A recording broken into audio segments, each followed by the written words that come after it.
Welcome to kids area online. Class 2 English exam കഴിഞ്ഞിരിക്കുകയാണ്. Exam എങ്ങനെയുണ്ടായിരുന്നു? Easy ആയിരുന്നോ? Question paper നോക്കാവോ? നോക്കാം. കിഡ്സ് ഏരിയ ഓൺലൈൻ തേർഡ് ടേമിന്റെ ട്യൂഷൻ സ്റ്റാർട്ട് ചെയ്യുന്നത് ഡിസംബർ 29 തിങ്കളാണ്. കേരള സ്റ്റേറ്റ് സിലബസിൽ പഠിക്കുന്ന 1ാം ക്ലാസ് മുതൽ 5ാം ക്ലാസ് വരെയുള്ള കുട്ടികൾക്കാണ് കിഡ്സ് ഏരിയ ഓൺലൈൻ ട്യൂഷൻ നൽകുന്നത്. എല്ലാ ദിവസവും വൈകുന്നേരം മൺഡേ ടു ഫ്രൈഡേ 1 അവർ സൂമിൽ ലൈവ് ക്ലാസ് ഉണ്ടാകും. ജോയിൻ ചെയ്യാൻ താല്പര്യമുള്ളവർ ഇവിടെ നൽകിയിട്ടുള്ള വാട്സ്ആപ്പ് നമ്പറിൽ മെസ്സേജ് അയക്കാവുന്നതാണ്. 9746487799. അതോടൊപ്പം തന്നെ എഴുതാനും വായിക്കുവാനും ഇംഗ്ലീഷും മലയാളവും എഴുതുവാനും വായിക്കുവാനും ബുദ്ധിമുട്ടുള്ള ഒത്തിരി കുട്ടികളുണ്ട്. അവർക്കായിട്ട് English Malayalam reading and writing ക്ലാസ്സസും നൽകുന്നുണ്ട്. താല്പര്യമുള്ളവർക്ക് ജോയിൻ ചെയ്യാം. അടുത്ത ബാച്ച് ഏപ്രിലാണ് സ്റ്റാർട്ട് ചെയ്യുക, വെക്കേഷനിലാണ്. മാർച്ചിൽ അഡ്മിഷൻ സ്റ്റാർട്ട് ചെയ്യും. താല്പര്യമുള്ളവർ ഇവിടെ നൽകിയിട്ടുള്ള വാട്സ്ആപ്പ് നമ്പറിൽ മെസ്സേജ് അയച്ചാൽ മതിയാകും.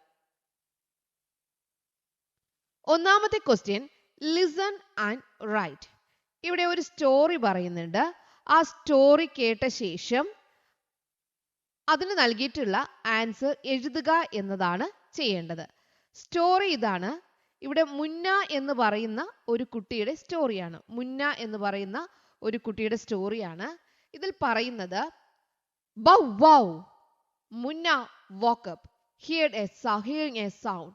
മുന്ന ഒരു സൗണ്ട് കേട്ട് എണീറ്റു. എന്ത് സൗണ്ട് ആയിരുന്നു? Bow wow. He opened the door. Door open ചെയ്തു. Who was that? അത് ആരാണ്? Yes, a dog. അത് ഒരു നായയാണ്. He saw a big dog barking loudly. ഒരു വലിയ നായ എന്ത് ചെയ്യുന്നു? കുരയ്ക്കുന്നത് അവൻ കാണുന്നു. He saw a big dog barking loudly at something near the mango tree. മുന്ന looked carefully. മാംഗോ ട്രീയുടെ അടുത്ത് എന്താ ഉള്ളത് കണ്ട് നമ്മുടെ ഈ ഡോഗ് കരയാണ്. മുന്ന നോക്കി. Oh, a little chick. ഒരു ചെറിയ കുഞ്ഞ്. അത് പക്ഷിക്കുഞ്ഞ്, കിളിക്കുഞ്ഞ്. It had a small. അത് വളരെ ചെറുതാണ്.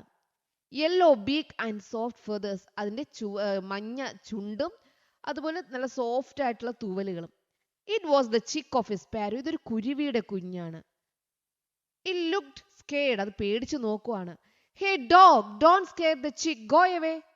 ഡോഗ്, ചിക്കിനെ പേടിപ്പിക്കാതെ ദൂരെ പോയേ. മുന്ന ഡ്രോവ് ദ ഡോഗ് അവേ. മുന്ന ഡോഗിനെ ഓടിച്ചു വിട്ടു.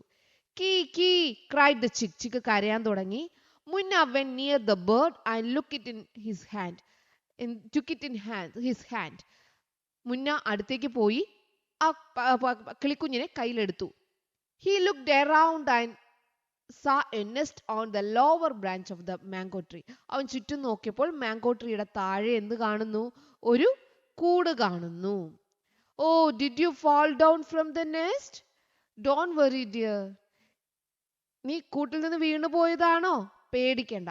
He placed the bird carefully in the nest. അവൻ എന്ത് ചെയ്തു? മുന്നേ എന്ത് ചെയ്തു? ആ പക്ഷിക്കുഞ്ഞിനെ സൂക്ഷിച്ച് ആ കൂട്ടിനകത്തേക്ക് വെച്ചു. ഈ സ്റ്റോറിയുമായി ബന്ധപ്പെട്ട കുറച്ച് questions. The name of the boy is Minnu, Mickey, Munna. ഏതാണ് answer? Yes, answer is Munna. Answer മുന്നയാണ് ആൻസർ. രണ്ടാമത്തെ question, the boy heard the sound of a. Boy എന്തിന്റെ സൗണ്ട് ആണ് കേട്ടത്? ഡോഗിന്റെ സൗണ്ട് ആണ് കേട്ടത്. The boy saw a dash under the tree. മരത്തിന്റെ താഴെ എന്താ കണ്ടേ? ബേർഡ്. ബേർഡിനെയാണ് കണ്ടത്. It was the chick of a. ഇത് എന്തിന്റെ ചിക്കായിരുന്നു? സ്പാരോ. സ്പാരോയുടെ ചിക്കായിരുന്നു. The nest was on A. Nest എവിടെയാ കണ്ടേ? മാംഗോ ട്രീയിലാണ് കണ്ടത്. അപ്പോൾ ഇവിടെ മുന്ന എന്ന് എഴുതണം, ഇവിടെ ഡോഗ് എന്ന് എഴുതണം, ഇവിടെ ബേർഡ് എന്ന് എഴുതണം, ഇവിടെ സ്പാരോ എന്ന് എഴുതണം, ഇവിടെ മാംഗോ ട്രീ എന്ന് എഴുതണം. ഓക്കെ, അപ്പൊ ഇതായിരുന്നു ഒന്നാമത്തെ ആക്ടിവിറ്റി. രണ്ടാമത്തെ activity, read and do. Read the instructions below and decorate the cake. First, write a birthday wish on the cake. Birthday wish എന്ത് ചെയ്യണം? കേക്കിൽ എഴുതണം. അപ്പോൾ കേക്കിൽ ബർത്ത്ഡേ വിഷ് എഴുതുക എന്നുള്ളതായിരുന്നു ആദ്യത്തെ ഇത്. അവിടെ എന്താ എഴുതുക? Happy birthday, happy birthday. അടുത്തെന്താ പറഞ്ഞിരുന്നേ? Draw a candle at the centre. സെന്ററിൽ ഒരു കാൻഡിൽ വരയ്ക്കാനാണ് അടുത്ത് പറയുന്നത്. സെന്ററിൽ ഒരു കാൻഡിൽ വരയ്ക്കുക. നിങ്ങൾ നല്ലതുപോലെ വരയ്ക്കും. ഓക്കെ, ഒരു ക്യാൻഡിൽ വരയ്ക്കാനാണ് പറയുന്നത്. Draw 2 red flowers on the cake. കേക്കിൽ 2 റെഡ് ഫ്ലവേഴ്സ് വരയ്ക്കുക. കേക്കിൽ 2 റെഡ് ഫ്ലവേഴ്സ്. ഓക്കെ, റെഡ് കളറിലുള്ള ഫ്ലവേഴ്സ് ആണ് വരയ്ക്കാനായിട്ട് പറയുന്നത്.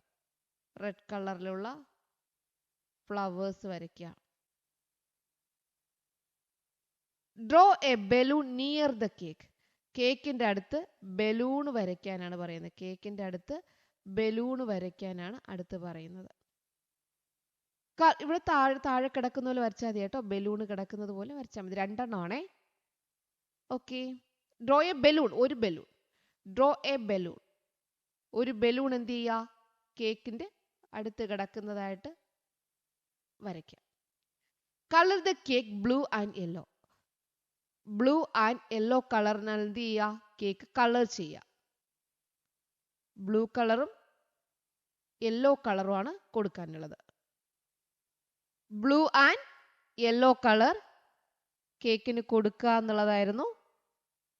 നിങ്ങൾക്ക് നിങ്ങളുടെ ആവശ്യത്തിനനുസരിച്ച് ചെയ്യാം കേട്ടോ.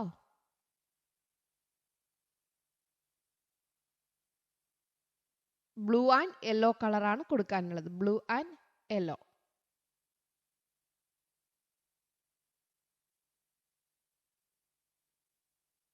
ഓക്കെ,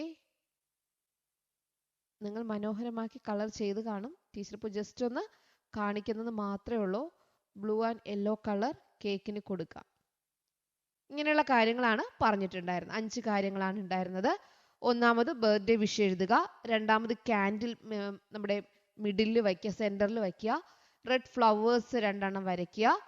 അതുപോലെ തന്നെ ബലൂണ്, കേക്കിന് അടുത്തൊരു ബലൂൺ വരയ്ക്കുക. ബ്ലൂ ആൻഡ് യെല്ലോ കളർ കൊണ്ട് കേക്ക് കളർ ചെയ്യുക. ഇത്രയുമായിരുന്നു രണ്ടാമത്തെ ആക്ടിവിറ്റി. മൂന്നാമത്തെ ആക്ടിവിറ്റി സ്റ്റോറിയാണ്. Look at the pictures, complete the story. ഈ പിക്ചർ നോക്കുക, സ്റ്റോറി കംപ്ലീറ്റ് ചെയ്യുക എന്നുള്ളതായിരുന്നു മൂന്നാമത്തെ പിക്ചർ. നാലാമത്തത് ഡിസ്ക്രിപ്ഷൻ ആണ്. Look at the picture, describe them. Teacher മറ്റൊരു ദിവസം ഇതിന്റെ പറയാം. ഇവിടെ എന്താണ്? ഡക്ക് എന്ത് ചെയ്യുന്നു? പാടിക്കൊണ്ട് നടന്നു വരികയാണ് അല്ലേ? അപ്പോൾ the duck is singing and walking. Singing and walking. അടുത്ത നമുക്ക് എന്ത് പറയാം? Butterflies are flying around the duck. Butterflies ഈ ഡക്കിന് ചുറ്റും പറക്കുന്നു എന്ന് എഴുതാം. There is a small hole in the road. റോഡിൽ ചെറിയൊരു ഹോള് ഉണ്ടെന്ന് എഴുതാം. The duck falls into the hole. Duck ഈ ഹോളിലേക്ക് വീണു എന്ന് എഴുതാം. Duck is crying. ഡക്ക് കരയുന്നു എന്ന് എഴുതാം. അപ്പൊ ഇതുപോലെ ഈ പിക്ചറിനെ ഡിസ്ക്രൈബ് ചെയ്ത് എഴുതുക എന്നുള്ളതായിരുന്നു നാലാമത്തെ ആക്ടിവിറ്റി. അഞ്ചാമത്തെ activity right on the board. There is a board in the garden. Write a suitable sentence on it. ഗാർഡനിലുള്ള ഒരു ബോർഡാണ്. കറക്റ്റ് എന്ത് എഴുതാൻ? ഒരു സെന്റൻസ് എഴുതാനാണ്. അപ്പോൾ welcome to our beautiful garden. നിങ്ങൾ കുട്ടികൾ ഓരോരുത്തരും ഓരോ രീതിയിലായിരിക്കും എഴുതിയിട്ടുണ്ടാവുക. Welcome to our beautiful garden. Welcome to our beautiful garden. ഇങ്ങനെ എഴുതാം. വേറെ നമുക്ക് എന്തെഴുതാം? Help us grow, help us glow എന്ന് എഴുതാം. Help us grow, help us glow എന്ന് എഴുതാം. ഓക്കെ, ഇതുപോലെ please keep it clean and green. ഇങ്ങനെയൊക്കെ നമുക്ക് എഴുതാം. അപ്പൊ ഇതായിരുന്നു അഞ്ചാമത്തെ ആക്ടിവിറ്റി. ഓക്കെ, ഇന്നത്തെ ഇംഗ്ലീഷ് എക്സാം, 2ാം ക്ലാസ്സിന്റെ ഇംഗ്ലീഷ് എക്സാം ക്വസ്റ്റ്യൻ പേപ്പർ ആയിരുന്നു നമ്മൾ കണ്ടത്. Okay children, bye bye, thank you.